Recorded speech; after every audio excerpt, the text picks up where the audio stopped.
लेगा, सुनना भी रखवा लेगा, बोलना भी रखवा लेगा, समझना भी रखवा लेगा और नंगा कर देगा।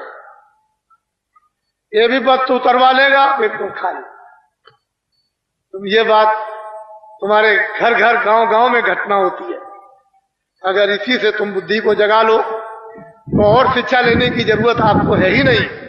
ये शिक्षा अगर गांव गांव में माँ बाप की मिलती रहती है, बुजुर्गों की, तो आज सब लोगों को बोध रहता। ये सब घटनाएं क्यों आपके सामने उपस्थित होती। तो अनमोल चीज ले लीजिए, मैं ज्यादा समय नहीं लगाऊंगा, मुझे तो बहुत कुछ कहना है। यह है दीक्षा, अभी जो दूंगा दीक्षा, मंत्र, उपदेश, आत्मधन। अब ये कलयुग में ना दीक्षा है, ना वो मंत्र है, और ना गुरु दीक्षा है, और ना उपदेश है। ये है नामदान। इससे बढ़कर के दूसरा कोई दान नहीं। और ये हीरे और जवाहरातों को आप इस मिट्टी के कण कण को बना लीजिए और ऐसे बांटते फिरिए तो आपको ये चीज नहीं मिलेगी। ये हीरे और सोने चांदी से नहीं मिलती। जब उसकी कृपा और दया मेहरबानी हो जाएगी उन फकीरों पर और महान आत्माओं पर, और वो आदेश जब दे देंगे कि बरसात कर दो, तब आत्मधन की वर्षा होती है। इसके पहले तो आप इस अवसर को तो चूकिए नहीं, क्योंकि ये चीज मिलने वाली नहीं है, और जो मिल रही है उसको संभाल के रखिएगा, फेंक मत दीजिएगा। ये मैं जानता हूं कि महात्माओं का परिश्रम, मेहनत व्यर्थ नहीं जाती। उनकी मेहनत, जो बीज डाल देते हैं पड़ा रहेगा, जब वो ऋतु और मौसम आएगा तो बीज जम जाएगा। इसलिए महात्माओं की मेहनत परिश्रम कभी व्यर्थ है किसी भी युग में, सतयुग हो, त्रेता हो, द्वापर हो या कलयुग हो, उसमें जब बेकार नहीं जाएगा। पर आप उसका उपयोग क्यों न ले लो उपस्थिति में, मौजूदगी में। ये नहीं कि आपने कोई बड़ी चीज पाई और उसको रख दिया और फिर उसके बाद जब समय आया आपको चेतना आई तो कहे भाई हमारी तो चीज कहाँ है, तो ढूंढने लगे, वो तो अब गायब हो गई। फिर अफसोस करते रह जाओ। और समय उतना ही है सीमित, दूसरा समय तो आपको मिलने वाला नहीं। तो इसलिए अमोलक वस्तु ले लीजिए, ये नामदान, ये सर्वोपरि नामदान, इससे बड़ा और कोई दान नहीं। सारे संसार की बादशाहत आपको दे दी जाए तो कण के बराबर भी नहीं। ये नामदान है, सच्चा आत्माओं का धन। उसको आप प्राप्त कर लीजिए बड़ी श्रद्धा के साथ, प्यार से।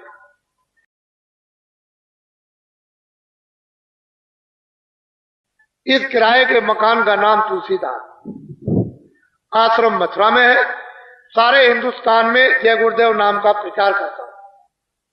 ना मेरा नाम ना आपका नाम, उस परमपिता परमात्मा का, उस ब्रह्म का, उस सर्वशक्तिमान, उस खुदा, उस घाट का।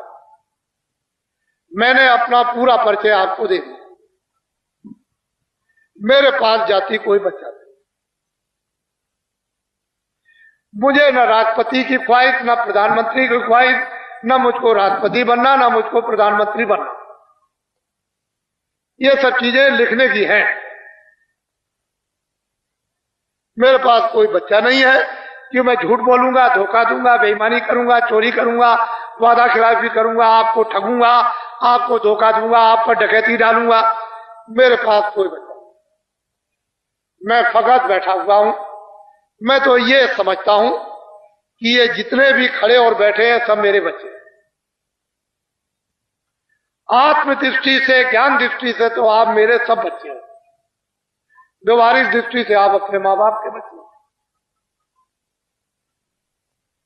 व्यवहारिक दृष्टि से तो मुझे आप अपना दोस्त बना लो, तुम मेरे दोस्त बन जाओ, लेकिन ज्ञान दृष्टि से तो तुम बच्चे हो। मैं आपको अपना बच्चा समझता हूं। अब यहां से मैं शुरुआत करता हूं। मैं उस जमाने का आदमी हूं जब अंग्रेजों का राज। मैंने अंग्रेजों के राज को, उनके अधिकारियों को, कर्मचारियों को, उनकी व्यवस्थाओं को, उनके न्यायालयों को होश में देखा, बेहोशी में नहीं। उनके राज में 1 रुपए चांदी का 60 किलो गुड़, 60 किलो चना, 60 किलो चावल बाजार में बिकता था। मेरे पूरे होश में 6 पैसा तोला चांदी बिकती थी। मेरे पूरे होश में अच्छी तरह से 12 रुपए प्योर शुद्ध सोना 1 तोला मिलता था। क्षमा कीजिएगा, न मैंने इतने कत्ल देखे, न इतनी डकैतियां देखी, न इतनी चोरियां देखी, न इस तरह के न्यायालय देखे, न इस तरह के अस्पताल, न ऐसी दवाओं की फैक्ट्रियां देखी, न ऐसे डॉक्टर, न झूठे मुकदमे और न झूठी गवाहियां। बड़े सीधे साधे सच्चे लोग गांव में रहते थे, और कोई घटना अकस्मात गांव में हो गई किसी से, चाहे ब्राह्मण हो, चाहे क्षत्रिय हो, चाहे छोटा हो, कोई किसी तरह का हो, फौरन शाम को पंचायत बैठ गई बुजुर्गों की, और तुरंत बिना कचहरी, बिना न्यायालय के, बिना पैसे और बिना स्टाम्प के फौरन बैठ करके और बात फौरन पता चल गई कि किसका इसमें कसूर है, किसका नहीं। मालूम हो गया बेटा तुमने ये बुरा काम किया, ये लो 5 रुपए, अगर ज्यादा कोई जुल्म हुआ तो 5 रुपए प्रसाद जाओ, कन्याओं को खिलाओ, नहीं 8 आने का। ज्यादा कसूर हुआ तो 1 महीने का हुक्का बन, और ज्यादा अगर गलती हो गई तो साल भर का हुक्का बन। फौरन कहा कि मैं पैर छूता हूं, इन सब के पैर छुओ और माफी मांगो। माफी मांगी, पैर छुए, अब आइंदा नहीं। फैसला हो, सब में मोहब्बत, सब में प्यार, मिलजुल करके रहते थे। चाहे कोई भी गांव की घटना हो, ब्याह की हो, शादी की हो, मरी की हो, सब लोग उसके दरवाजे पर। 30 त्योहार में सब मैंने जमाना होश में देखा, और 30 साल सत्याग्रह देखा। 30 साल पूरा सत्याग्रह देखा, स्पीचें सुनी, व्याख्यान सुने, लेक्चर सुने। ये बताया गया कि अंग्रेज हैं, ये जमींदार हैं, ये राजे हैं, ये बड़े दुराचारी हैं, बड़े अत्याचारी हैं, और बड़े ये हैं, और इस तरह से ये सब हमने सुना। 30 साल सत्याग्रह, और उसके बाद 48 में आजादी भारत को मिल गई। तो उस आजादी में न रेडियो का योगदान, न अखबारों का। ये जो भूम दो तक बैठे हुए सब योगदान इन्हीं का। हमने पूरा जमाना देखा, और ये योगदान न अखबार न रेडियो, ये भूम जो 48 में आजादी मिल गई, कचहरी मिल गई, अधिकारी मिल गए, फौज मिल गई, खजाना मिल गया, ये मिल गया, कागज पत्र मिल गए, छात्र मिल गए, काश्तकार मिल गए, दुकानदार मिल गए, फैक्ट्रियां मिल गई, सारा सामान आपको मिल गया।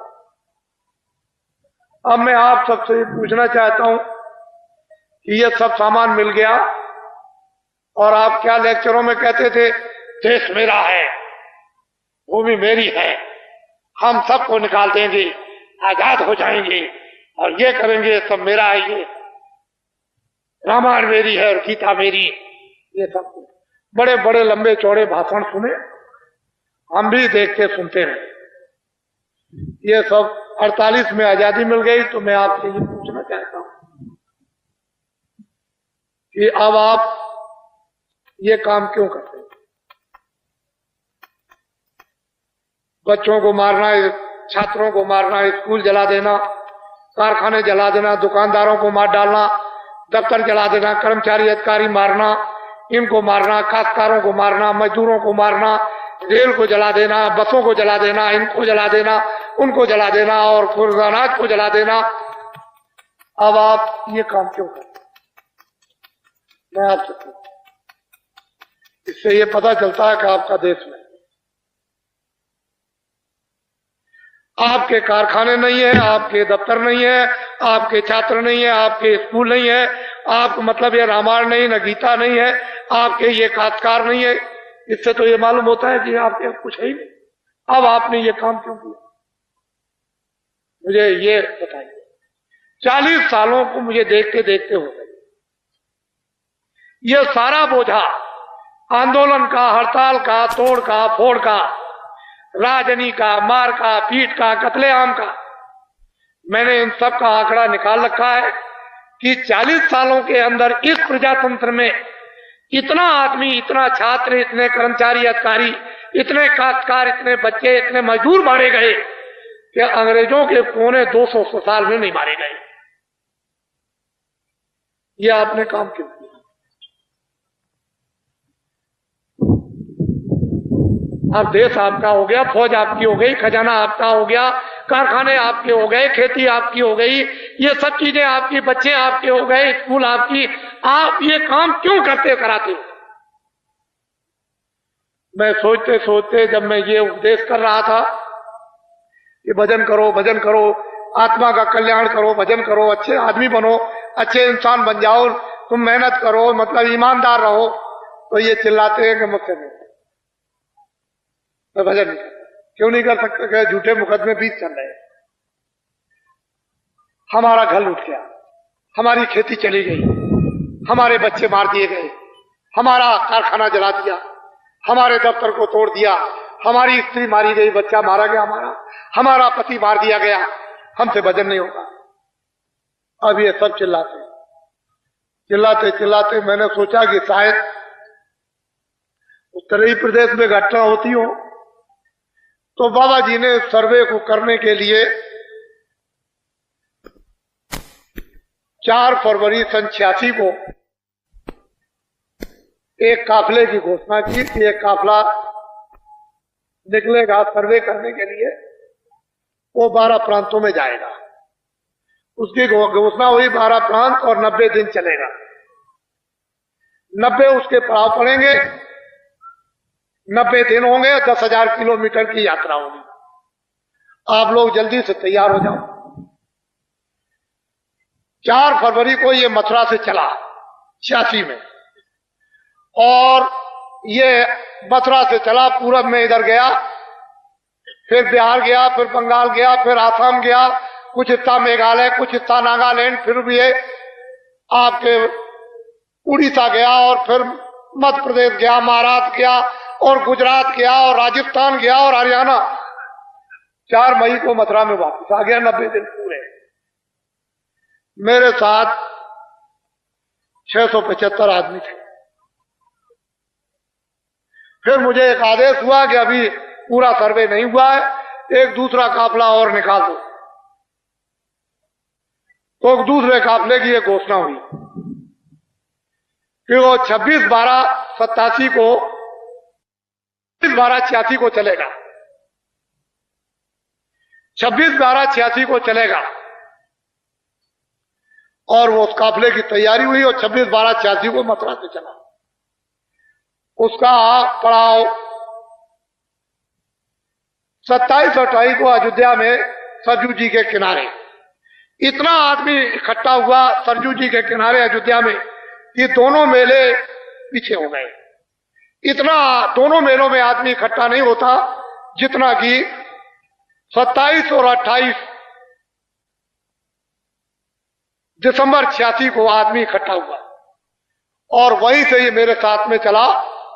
तो ये 29 को बहराइच, फिर लखीमपुर, पीलीभीत, फिर बरेली, फिर उसके बाद मुरादाबाद, हापुड़, मुजफ्फरनगर, सहारनपुर, फिर ये सीधा हरियाणा में 7 पड़ाव करता हुआ गंगानगर के पार से रावतसर, सरदार शहर, सुजानगढ़ और सीकर और जयपुर और टोंक, उसके बाद बूंदी, बूंदी के बाद झालावाड़, और उसके बाद मध्य प्रदेश में आगरा, देवास, देवास से चला धार, धार से फिर ये चला गुजरात में संतरामपुर, और वो गुजरात में होते हुए अहमदाबाद के बगल से, और बीच बड़ौदा शहर में मेरे साथ 50,000 आदमी से ऊपर थे। 50,000 आदमी से ऊपर थे मेरे साथ। 80 दिन का कार्यक्रम था, 8,000 किलोमीटर की यात्रा थी और 80 पड़ाव थे।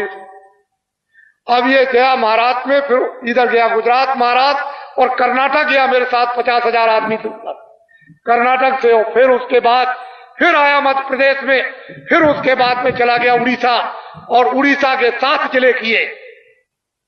उड़ीसा से बंगाल, बंगाल से बिहार, और बिहार से 15 मार्च को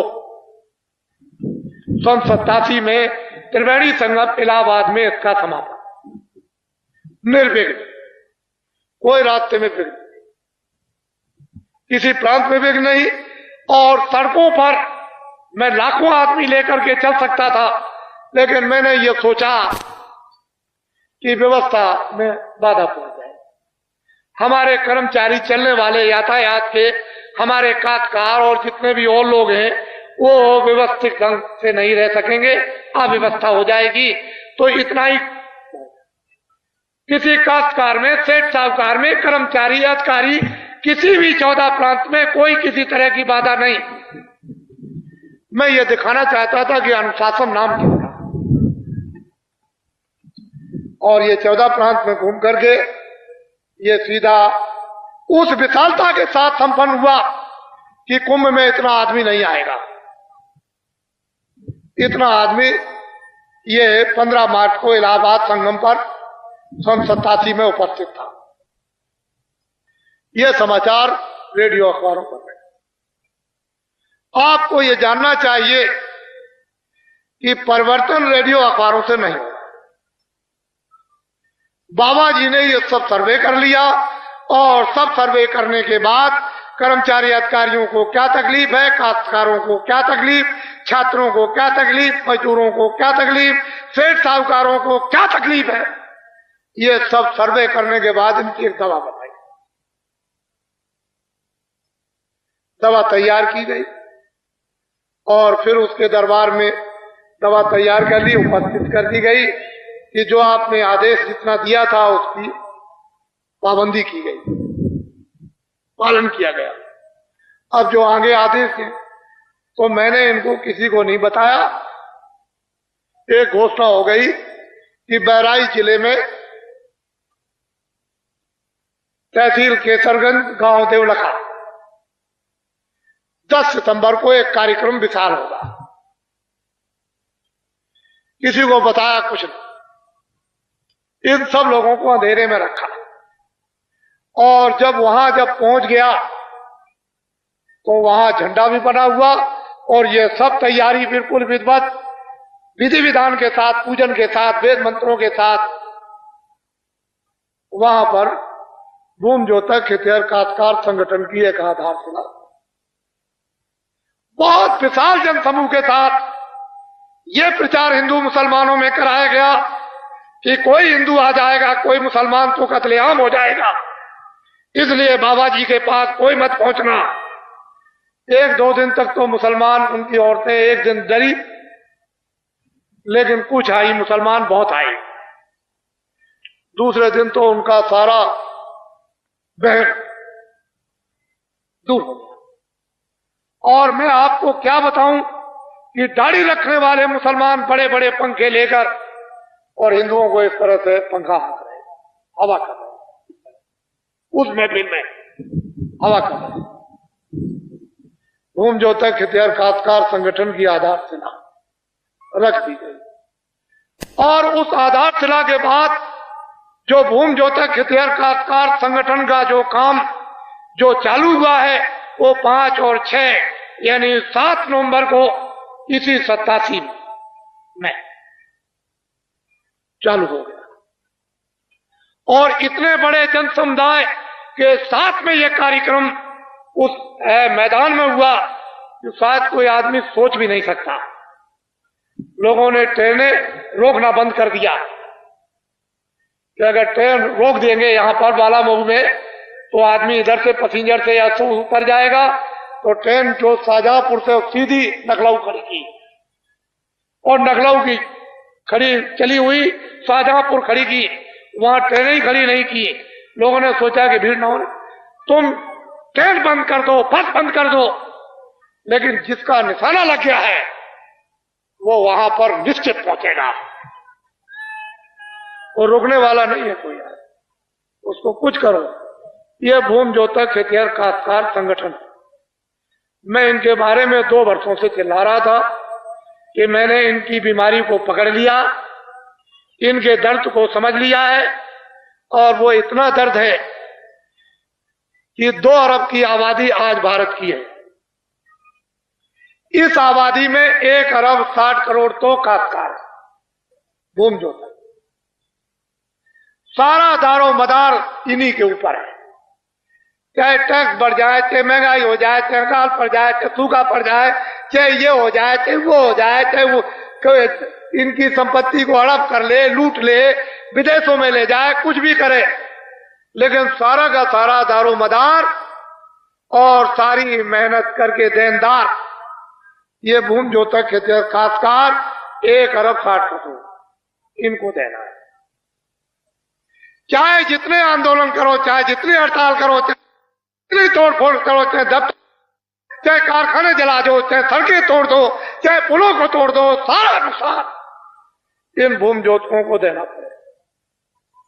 एक नया पैसा कोई भी नहीं देगा। जब बाबा जी ने ये सब कुछ जान लिया, सब कुछ समझ लिया, तो अब आप क्यों चिल्ला रहे हो? अभी तो मैंने सिर्फ जरा सा पीछे वाले कपड़े को पकड़ा है, इतने ही में आप घबराने लगे। भूमि जोतक खेतिहर काश्तकारों का अभी कपड़ा पकड़ा और जरा सा पीछे से ऐसा झटका लगाया कि जरा मेरी तरफ देखो, तो इतने ही में तुम चिल्लाने लगे। इतने ही में स्वार्थी लोग क्योंकि आवाज आने लगी, इसलिए हमने इस झंडे के नीचे, आपको तो पता नहीं कि क्या होने वाला और क्या होगा। चलो जंगलवासियों, आप हमारी तरफ ध्यान रखें। ये सारी की सारी जिम्मेदारी का भार इन हुकूमत करने वालों ने इन भूमि जोतक खेतिहर काश्तकारों पर सारा डाल दिया और ये विदीर्ण हो गए, परेशान हो गए, तकलीफ में हो गए। बाबा जी ने इनके लिए दवा तैयार की है। हम दवा बना रहे थे, किसने कुछ दवा बनाई होगी, हसनापुर में कौरवों पांडवों को समझाया होगा, वो दवा बनाई होगी। राम ने जब जंगलों की तरफ दक्षिण में गए तो कुछ है बंदरों से कुछ उनको बताया, कुछ समझाया बुझाया होगा। तो आपने तो ये कुछ ना राम का इतिहास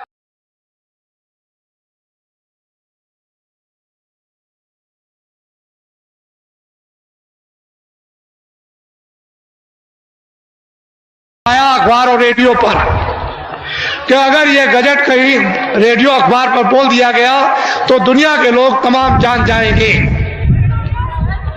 और हलचल दुनिया में मच जाएगी।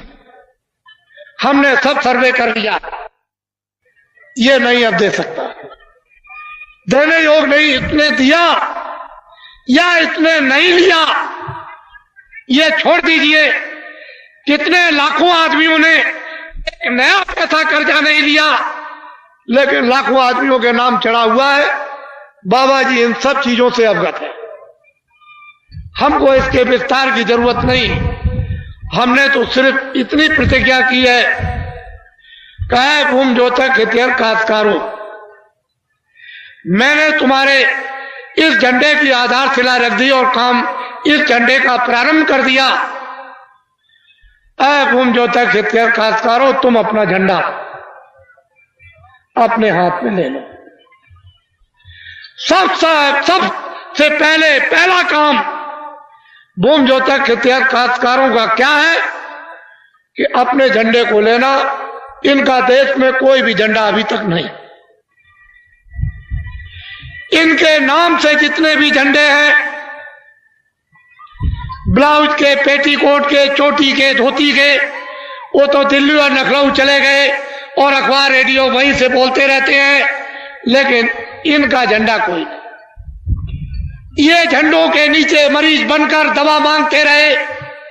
जब दवा नहीं मिली तो उसने कहा इधर आओ। दूसरे झंडे के नीचे चले गए, जिंदाबाद मुर्दाबाद, वहां से भी निकल भगे। तीसरे ने कहा इधर आ जाओ, हम तुम्हारे ये पूरा कर देंगे। वहां जिंदाबाद मुर्दाबाद, वहां भी कुछ पूरा इन विचारों का नहीं। चौथे झंडे के नीचे चले गए, जिंदाबाद मुर्दाबाद ये करते रहे। और 40 वर्षों में मैं ये तमाशा देखता रहा। मैंने ये प्रेरणा देना शुरू ये कर दिया कि भूमि जोतक खेतिहर काश्तकारों, मेरा झंडा नहीं, मैं तुम्हारे झंडे के नीचे मैं भी हूं, तुम अपना झंडा हाथ में पकड़ लो। इन भूमि जोतक 1 अरब 60 करोड़ भूमि जोतकों ने यदि अपना झंडा पकड़ लिया और सबके झंडे से ये निकल भगे, तो मैं इनको ये विश्वास दिलाना चाहता हूं और विश्वास दिलाता हूं और इस भूमि जोतक झंडे के नीचे ये प्रतिज्ञा करता हूं कि जितने भी नीले पीले झंडे लोगों के होंगे वो सब के सब ये जब झंडा अपना पकड़ लेंगे तो वो झंडे अपने सब फेंक देंगे और इनके झंडे के नीचे खड़े हो जाएंगे और फिर वो इन झंडों के नीचे मरीज बनकर रोते हुए दवा मांगेंगे कि हमारे दर्द की अब तुम दवा दे दो। अब ये तो इनके ऊपर है दवा दे ना दे। इसलिए भूम जोतक खेतिहर काश्तकारों, तुम्हारा देश में इस तरह का संगठन बनने जा रहा कि तुमको न किसी कचहरी में जाना, न तुमको कोई सत्याग्रह करना, न किसी की रैलियों में जाना, न तुमको कोई मांग मांगनी किसी भी प्रकार की। लग जाने दो, चाहे बिजली पे बढ़ जाए, चाहे खेती पे बढ़ जाए, चाहे सिंचाई पे बढ़ जाए, चाहे कोई भी चीजें तुम्हारी महंगी हो जाए, तुम गन्ने का दाम तुमको मिले न मिले इसको तुम छोड़ दो। केवल अपना झंडा अपने हाथ में ले लो और गांव की तरफ वापस लौट आओ, वापस गांव की तरफ आ जाओ। जितने भी हिंदुस्तान के राजनीतिक अगर इनको दिल्ली और लखनऊ छुड़ाकर और तुम्हारे झंडे के नीचे खड़ा होकर के न दिखा दूं तो बाबा जी को बाबा जी न कहें आप। ये झंडा आप पकड़ लो, मेरा झंडा नहीं आपका झंडा। ये जय गुरुदेव भगवान का झंडा है, मैं भी उसके नीचे वो दूरदर्शी अलग झंडा, वो तुमको पूरा सहयोग देंगे, पूरी मदद करेंगे। भूम जोतक खेतिहर काश्तकार संगठन के बनाने में देश को दिल्ली के लखनऊ के नेताओं ने, देश के शासकों ने यहां छोड़ दिया। 30 सालों का संपूर्ण भूम जोतक खेतिहर काश्तकारों का कर्जा, ट्रैक्टर का, ट्यूबवेल का, इंजन का, नाली का, मेड़ का, भैंस का, घोड़े का, गधे का, बकरी का, हलों का, यंत्रों का, खादों का, बीजों का, दवाओं का, गोबर गैसों का, छोटा मोटा और कोई कर्जा जितना भी भूम जोतकों पर सरकारी 40 सालों का कर्जा